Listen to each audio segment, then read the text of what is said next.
What's up, everybody? Cole Sands Fishing here. This is the fishing report for June 6th, 2022. Let's dive into this week's report. So before we get started, this week's report is brought to you by True Bass Swim Baits and Diamond Baits Alabama Rigs. A couple of awesome companies, make great products. I'm proud to throw them. I'm proud to be supported by them. And y'all be sure to check them out. I've been catching a lot of fish on their products lately, and it's something we'll talk about throughout this report. So let's dive into this week's report. So I apologize for not posting for the past week or so. Had a kind of got locked out of my YouTube account actually, so I haven't been able to post anything. But I'm back in. I think I'm back in for good now, Lord willing. So hopefully I can keep giving y'all fishing reports and keep posting some content because I really do appreciate the support and y'all liking the videos and subscribing. That helps a lot. So I appreciate y'all. So yeah, it's June 6th. I had a trip this morning with a couple clients. It's actually the owners of True Bass Swim Bait and Diamond Baits Alabama Rigs. And man, we had a great day. I think we caught 42 fish and had about 22 pounds in our best five. No giants, but just a lot of really good fish, just some 4 and 5 pounders, which I consider big ones. Those are really solid fish. But yeah, the fishing, I didn't get to talk last week, but it's pretty much been the same thing, and it will be throughout the summer. So it should be pretty standard what I talk about, and going forward, it should be pretty much the same deal. But me personally, I love to ledge fish. I'm somebody I love to use my electronics, use my Humminbird side imaging and my Garmin live scope and down scan, and just seeing those fish and being able to turn around and teach my clients what to look for and have us graph the fish, let them see what they look like, really tell, hey, that's a bass compared to a crappie or a white bass. And, just tell them, this is how they're set up, and being able to stand up and catch those fish is just something I love to do. So that's kind of what I've been doing. With that being said, I've mixed in a little bit of stuff on my own time, a little bit on my guide trips as well, fishing grass and shallow and stuff. And there is a shallow bite going on too. But these past 2 weeks for me guiding have been unbelievable. Our slowest day, I think in the past 2 weeks or 3 weeks even, and I'm talking about 15, 16 trips, was probably 28 or 29 fish was our slowest day. Our best day was 83 fish. And we've had 20 plus pounds more days than we haven't. So the Lord's been good to us. He's blessed us with some awesome trips, and it's been a lot of fun. But what I've been doing, man, I've been spending a lot of time behind my units, finding these ledges, fishing some community hole stuff if I'm able to get on it. A lot of the times you can't. But also finding these smaller schools. A lot of times we think we need to find these big mega schools of fish to catch them, but a lot of the places I'm hitting right now, I'm only graphing, 4 to 10 fish. I mean, it doesn't have to be a bunch.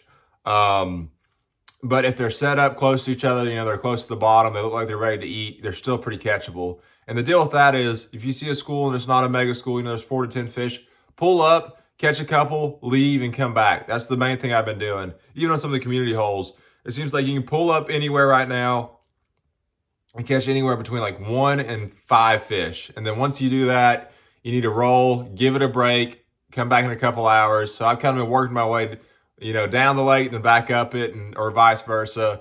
Just giving stuff time to rest. Now, if you were in a tournament, you might not have that opportunity. In a tournament, there's a lot of boats out. If you're able to get on a good hole, you might be better just staying there all day and really grinding it out. But on my guide trips, they're usually during the week, so I don't have quite as much pressure. You'd be surprised, but just trying to rotate a lot of stuff. If I catch a couple, and they shut off, I'm not going to really grind them out. So that's kind of been a key. It seems like as soon as you pull up in the first 10 minutes, you'll know pretty quick whether they're going to bite or not.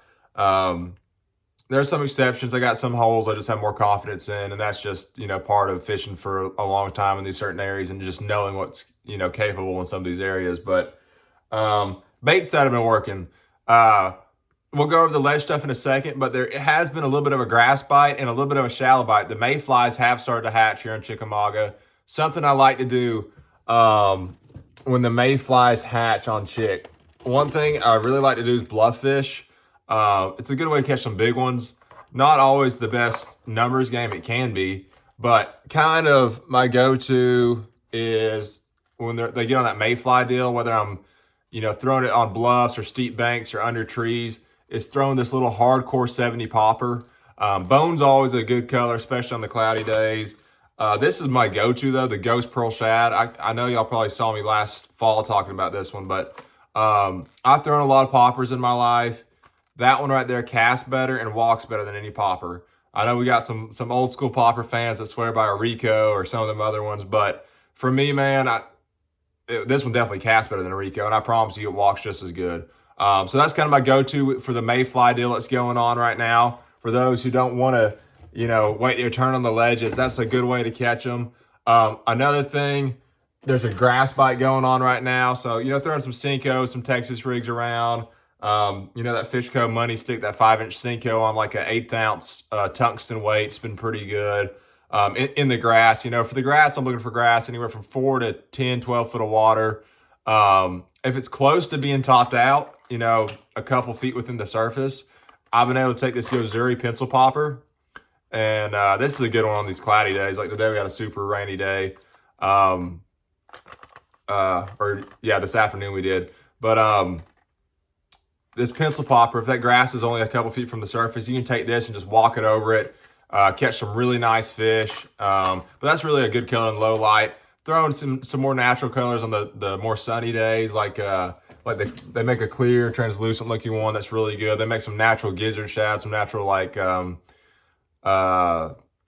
brim colors. Those are always really good. So that's something I've been doing in the grass as well. Chatterbait as well has been decent, but if you're north of the Highway 60 bridge on Lake Chickamauga right now, that grass bite's been pretty stout. It's been pretty good. I haven't been focusing on it a ton, but I've been up there enough to see that there is a pretty decent grass bite going on.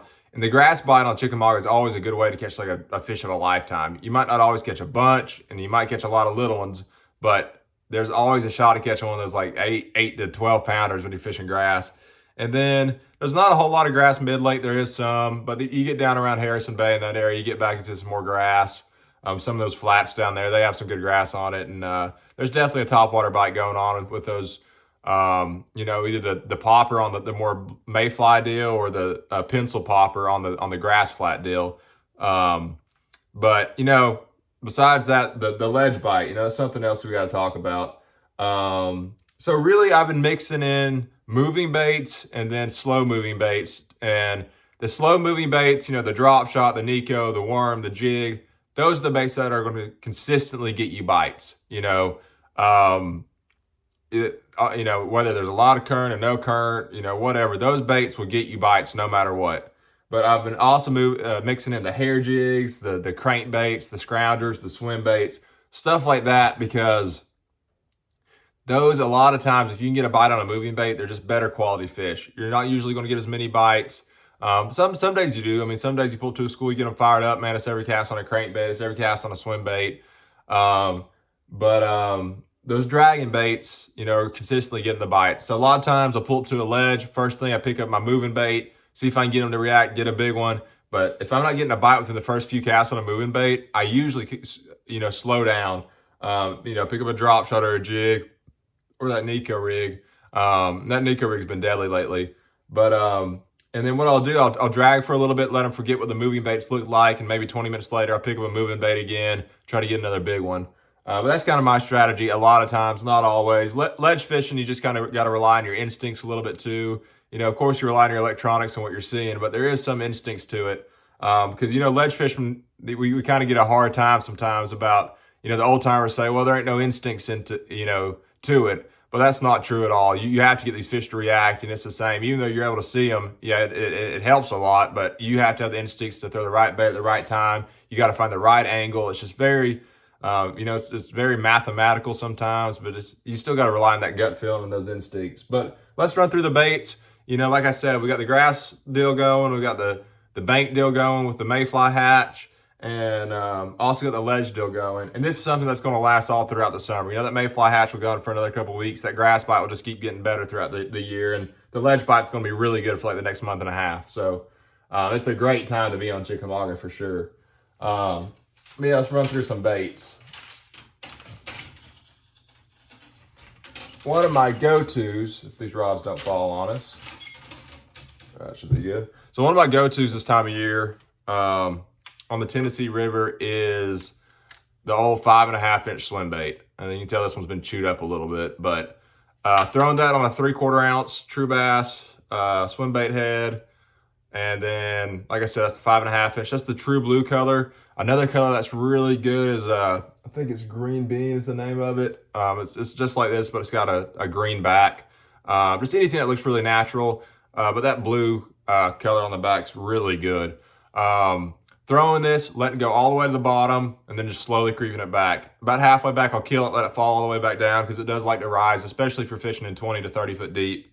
As far as the setup goes, 7/6 heavy Shaman Series Witch Doctor tackle rod. I like having that longer rod, to make a long cast out there, but it's got a pretty decent little tip on it. You don't want it to have a tip, you don't want it to flex way down the rod. You just want that tip to bend just a little bit, so when it bites, it can load up, and you see it only bends down maybe a couple feet. You don't want it to bend down 3 or 4 foot like you would a cranking rod. But, you want to have a little bit of a soft tip, which this rod has a perfect one for it. Also a very good flipping rod. But throw that on a 7/6 Witch Doctor Tackle Shaman Series rod. 7 3-to-1 gear ratio. The reason I throw a 7 is because they do hit slacking it sometimes. You don't want to catch up to them. And then 20-pound Yo-Zuri T7 fluorocarbon. You catch some big ones doing this. You don't want to throw anything less than 20.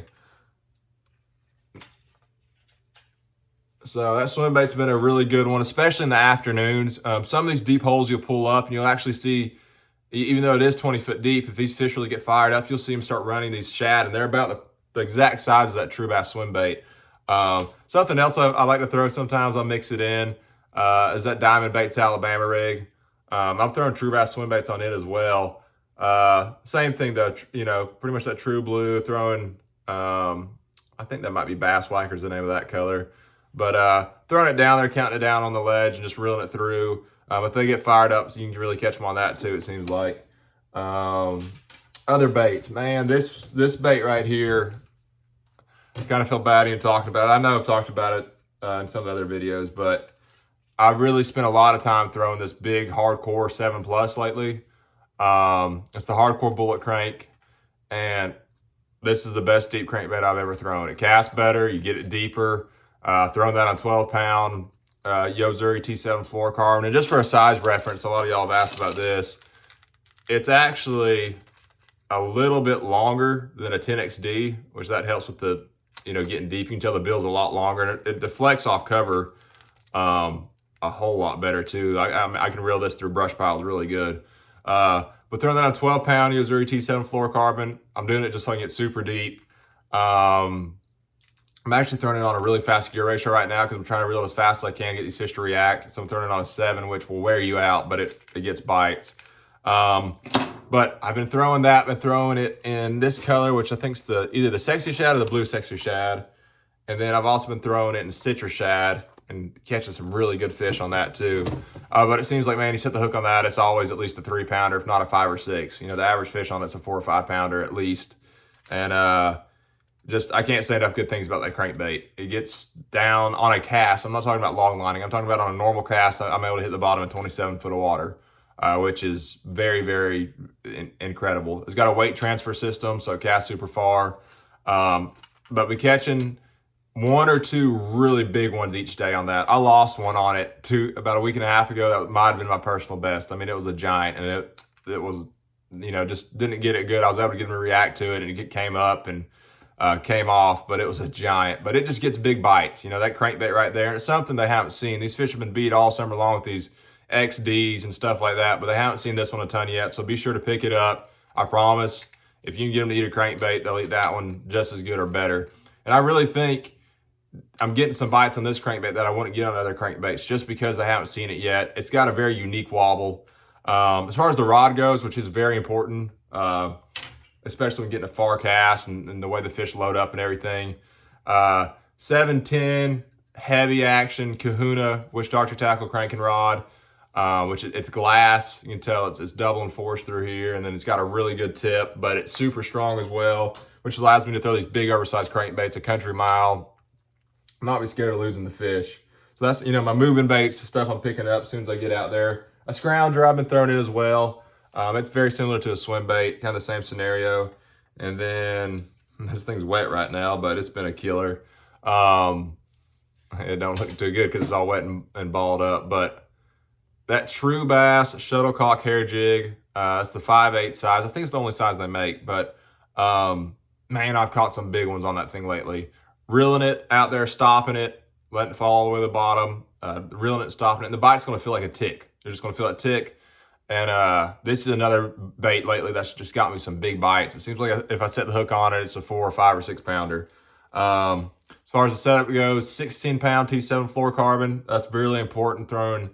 You can get away with 20, but I don't think it falls as natural. I mean, I know people who even throw it on like 12. But for me, I'm on Chickamauga. I want to throw as big a line as I can get by with and still feel like I'm fishing efficiently. So 16. That's that true bass shuttlecock hair jig. And this thing just gets bit by big ones, it seems like. Some of my biggest fish last year, too, came off that hair jig. It don't always get you the most bites, but it'll get you a couple kickers. And that's why I will keep that thing in my hand for a long time. I mean, if I'm in a tournament right now in Chickamauga, I know if I get 5 bites on that, I'm getting in the money. Same way with that hardcore crankbait. It's one of them deals. If you're just fishing for 5 bites, it's just such a good way to catch 5 really big ones. But besides that, and as far as that rod goes, it was a 7.2 medium heavy. I think it's the Voodoo 2 series, which Dr. Tackle rod, which is just the perfect setup for that. I've also been throwing a football jig around some. Just green pumpkin, 1/2 ounce, 3/4 ounce, whatever the current is. Green pumpkin, chartreuse, whatever. It don't seem to matter too much. Throwing it on 20-pound T7 fluorocarbon. Been throwing it on 16 some too. Depends if I'm throwing an oversized jig or more of a finesse jig. Been throwing both of them, catching fish on both. That's good, if it slows down. Been catching a bunch, dragging it, but I've also been stroking it a little bit, letting it fall.